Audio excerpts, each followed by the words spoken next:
안녕하세요. 일관된 해석 직관영어 상명생입니다. 오늘은 해오리 수능편 121번째 시간입니다. 오늘은 6월 평가원 모의고사 39번 문제를 한번 다뤄보려고 하는데요. 제가 이것을 지금 해설 강의를 하려는 게 목적이 아니고요. 그리고 이 전반적인 내용을 설명드리고 그 다음에 오늘 해설의 오류를 설명드릴 필요도 없는 부분이어서 그냥 해당 부분만 설명을 드리면서 어떤 부분에 문제가 있었는지를 설명드릴게요. 이 지문을 쭉 나가다 보면 이런 문장이 있습니다. 이 문장에서 여기 Every step takes them one unit further from the starting point 라는 문장이 있어요. 그죠? 이 부분. 이 부분에 대한 그 해석이 부정확한 것들이 많이 목격이 돼서 그 부분을 오늘 해오리 촬영을 하게 되었습니다. 일단 중심 포인트 먼저 잡고 갈게요. 이 문장 한번 보겠습니다. Every step takes them one unit further from the starting point. 이걸 분석부터 해보겠습니다. 분석부터. 이걸 분석하면 every step까지가 문장의 주어입니다. 그 다음에 takes가 동사고요. them이 목적어고 그 다음에 one unit 이하를 이것도 좀 전문적으로 들어가면 두 개의 덩어리로 구별할 수 있겠지만 여러분 수준에서는 그냥 한 덩어리 이렇게 분석하면 됩니다. A라고. A를 처음 보는 분들이 있을 텐데 A는 adverbiers의 약자입니다. 우리나라식으로 얘기하면 뭡니까? 부사어예요. 이 부사어라는 문장 성분을 원래 7차 교육과정부터 배웠어야 합니다. 왜냐하면 7차 교육과정에서 문장의 형식을 설명하는 그런 부분에서 보면 부사어가 다 존재하고 있었거든요. 근데 지금 8차 교육과정, 지금 고3이 8차 교육과정이고 9차 교육과정으로 넘어가는 지금 시점에서도 이 A라는 문장 성분을 못 배우고 있다는 것은 상당히 좀 아쉬운 부분입니다. 근데 재밌는 거는 영어에서 못 배우고 있는데 국어에서 부사어로 배우고 있기 때문에 여러분들한테 그냥 부사어라고 얘기하면 국어적인 이해가 되시죠? 네, 이해되시면 됩니다. 그래서 이렇게 맞춰서 분석을 한 이유는 정확한 해석을 하기 위한 것이지 분석 자체가 목적은 아님을 먼저 말씀드립니다. 이 문장을 해석하면 이렇게 됩니다. 매 발자국이, 즉 매 발걸음이, 각각의 발걸음이 take는 기본 의미가 뒤에 있는 목적어를 가져가다, 사람일 경우는 데려가다 라는 것의 중심 의미를 갖고 있는 타동사예요. 그래서 여기서 각각의 발걸음이 데려간다, 그들을 데려가는데 one unit further, 한 단위 더 멀리 데려가는 겁니다. 그러니까 더 멀리 데려가는데 얼마큼 더 멀리예요? 한 단위만큼 더 멀리예요. 이것도 사실은 배울 수 있는 건데 one unit이라는 이 표현이 further를 이렇게 수식해주는 구조예요. one unit further. 그러니까 더 멀리인데 얼마큼 더 멀리예요? 한 단위 더 멀리 데려간다라는 얘기입니다. 그러니까 from the starting point, 어디로부터? 출발점으로부터. 그래서 다시 한번 해석해 볼게요. 각각의 발걸음은 데려간다 그들을 한 단위 더 멀리, 뭐로부터? 출발점으로부터. 이게 문장 성분 순서에 맞춰서 그대로 직역한 겁니다.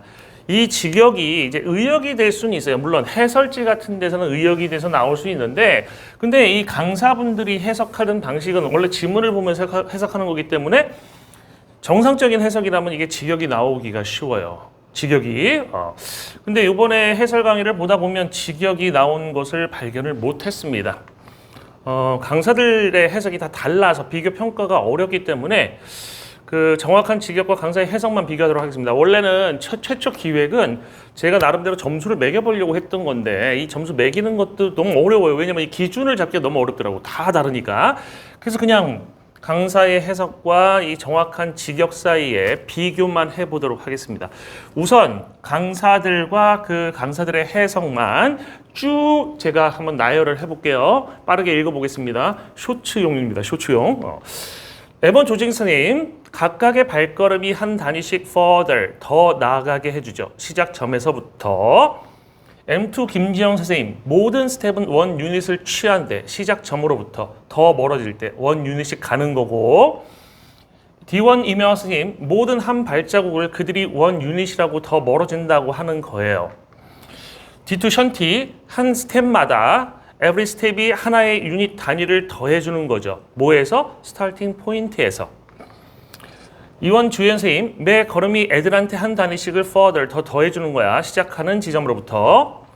이투 김범금 선생님, 한 단계 발자국마다 한 유닛씩 앞으로 가는 거죠. 스타팅 포인트로부터.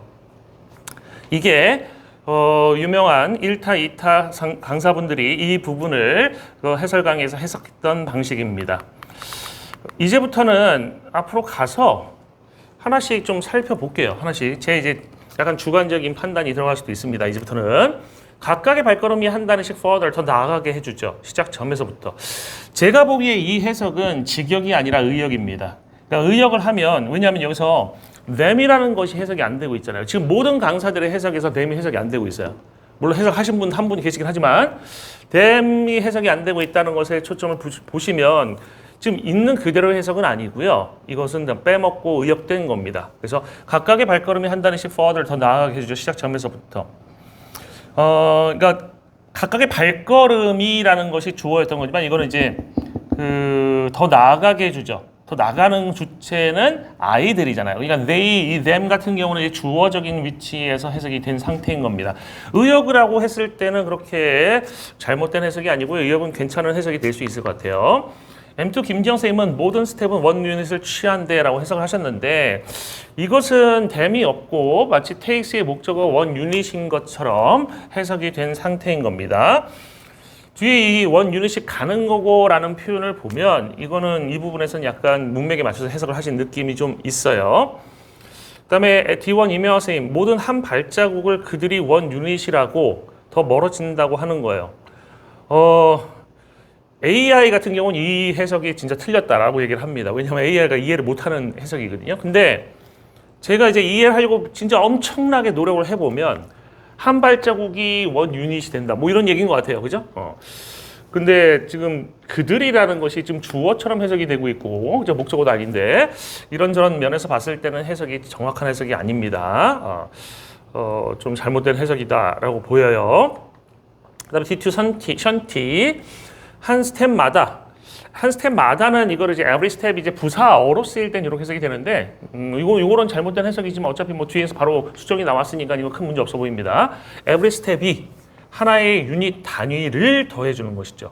하나의 유닛 단위를 더해준다. 이 해석에 좀 문제점이 있습니다. 왜 그러냐면, 하나의 유닛 단위를 더해준다. them의 해석이 일단 없는 상태고요. 하나의 유닛 단위를 뭐 목적어인 것처럼 해석이 되고 있는데 take라는 동사는 이게 뒤에 숫자 같은 게 나올 때의 의미는 뭐뭐를 빼다라고 쓰여요. 뭐뭐를 빼다라고 쓰지 더하다라는 의미로 쓰이지는 않습니다. 그래서 조심하셔야 돼요. 학생들이 take를 더하다라는 뜻이 있다고 착각하시면 안 되는 거야. take는 빼다라는 의미로 쓰여도 더하다는 의미로 쓰이지는 않는다는 거 알아두시고요. 더해주는 거죠. 뭐 해서 스타팅 포인트에서 그러니까 스타팅 포인트에서 한 유닛을 더해준다라고 했는데 이거는 그 문맥에 맞춰진 해석이긴 하지만 이 직역에서 나오기는 좀 힘든 해석이 아닐까 싶습니다. 의역된 부분이 되게 심하게 의역되어 있다라고 볼 수도 있겠죠. 그 다음에 주혜연 선생님은 매 걸음이 애들한테 유일하게 them을 목적으로 해석을 하셨어요. 해석을 하셨는데 지금 해석을 보면 takes 뒤에 them이 간접 목적어, 그 다음에 여기 직접 목적어 나오고 있거든요. 이 해석을 보면 한 단위씩을 간목, 직목을 해석했습니다. take가 갖는 문장 구조 중에 take 뒤에 목적어 2개 나오는 경우가 있긴 있어요. 있습니다. 그러니까 이것으로 보신 거죠, 그죠? 이렇게 보시고 해석을 하신 건데 매 걸음이 애들한테 한 단위씩을 further 더 더해주는 거야. 역시 더해준다라는 얘기, 애들한테 한 단위를 더해준다. 그럼 애들이 한 단위가 더 추가된다라는 얘기니까 역시 맥락에는 큰 문제가 생기지 않을 수 있지만 직역이라고 볼 수 있는 해석은 아닌 것입니다. 김범구 선생님은 한 단계 발자국마다 한 유닛씩 앞으로 가는 거죠. 한 단계 발자국마다 한 유닛이 앞으로 가는 거죠. 이것도 역시 지금 조정식 선생님처럼 them을 목적어가 아니라 주어 자리로다 놓은 거예요. 그죠? 스타팅 포인트로부터. 그래서 의역이라고 하면 의역 자체는 그렇게 나쁘지 않지만 이것도 역시 직역이라고 볼 수는 없습니다. 원래 문장을 해석할 때는 의역으로 나오기가 힘들어요. 왜 그러냐면 있는 그대로를 보고 해석해야 되니까. 의미 단위씩 묶어가지고 해석하다 보면 매 단계가 데려간다라고 나와야지. 그죠?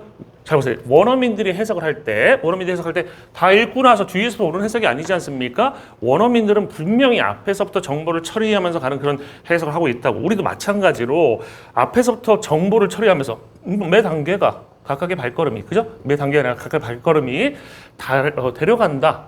그들을 한 단계 더 멀리 시작점으로부터 이렇게 정보를 처리해가는 것이 맞고 요거를 가능한 우리나라 말의 어순으로 바꾼 해석이 이것이 되는 겁니다. 각각의 발걸음이 그들을 시작점에서 한 단위 더 멀리 데려간다가 되는 겁니다. 이해되시죠? 여러분이 실력이 오르시기 위해서는 지금 제가 말씀드린 것처럼 문장 성분 단위로만 해석하셔야 돼요. 그러니까 정보를 처리한다는 개념으로 접근하셔야지 이걸 우리나라 말로 완벽하게 바꾸려 하시면 안 됩니다.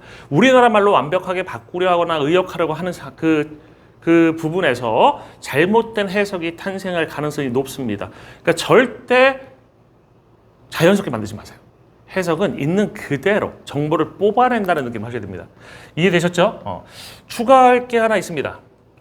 D2 션티는 이렇게 얘기하고 있어요. 이 선생님은 지금 뭐 하고 있는 거예요? 이거 아까 그 부분 해석에서 그 문장의 해석에 대한 설명이 이게 추가된 거예요. 숲길을 걷고 있는데 지 혼자서 갑자기 좌표를 만든 거죠. 이렇게 해서 0113 갑자기 좌표를 만들고 있어. 근데 아까 그 문장에서는 이게 뽑아져 나올 수 있는 그런 해석이 아닙니다.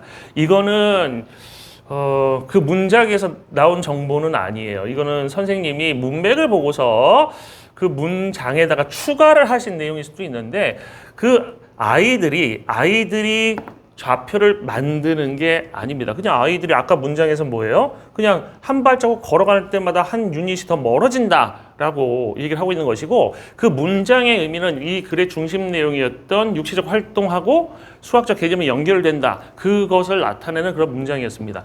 그리고 이게 좀 독특했던 건데 이 션티는 ABPS 분석이라는 것을 계속해서 해왔잖아요. 지금 제 회오리 강의를 보신 분이면 아시겠지만 해왔는데 여기 지문에는 ABPS 분석이 없습니다. 그래서 여기 ABPS 분석이 없고 이건 ABPS 분석 안 한 것이 잘한 겁니다. 왜냐하면 여기서 만약에 ABPS 분석을 했다라고 하면 또 오류가 생겼을 가능성이 존재합니다.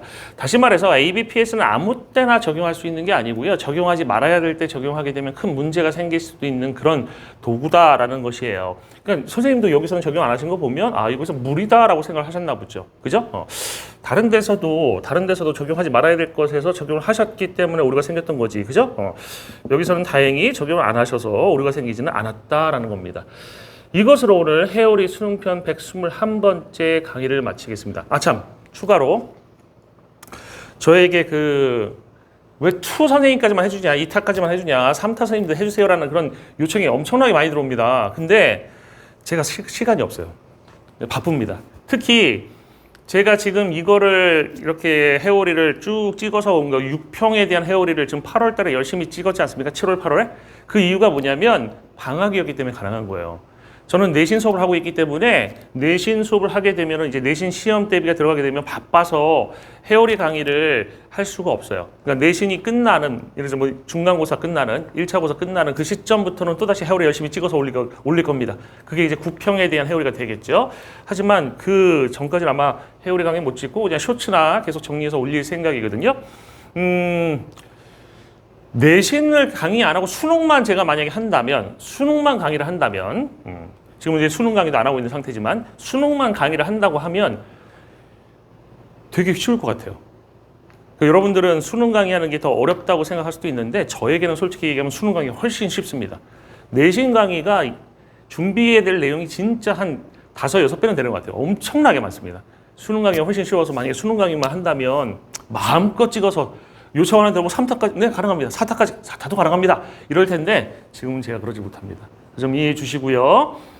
대신에 열심히 그 강의 봐주시고 좋아요, 뭐 구독, 뭐 알림 설정까지 해주시면 제가 지금 회오리 강의가 점점 인기가 생기는구나. 사람들이 회오리 강의에 대해서 얻어가는 게 많구나. 그러니까 그 시청자분들이 얻어가시는 게 많구나라는 생각이 들게 되면 훨씬 더 많은 시간을 내신을 줄여서라도 투자를 할 테니까 많은 호응 보내주시고요. 주변 분들에게도 많이 추천 좀 해주셨으면 좋겠습니다. 이것으로 회오리 수능편 121번째 강의를 마치겠습니다. 수고 많으셨습니다.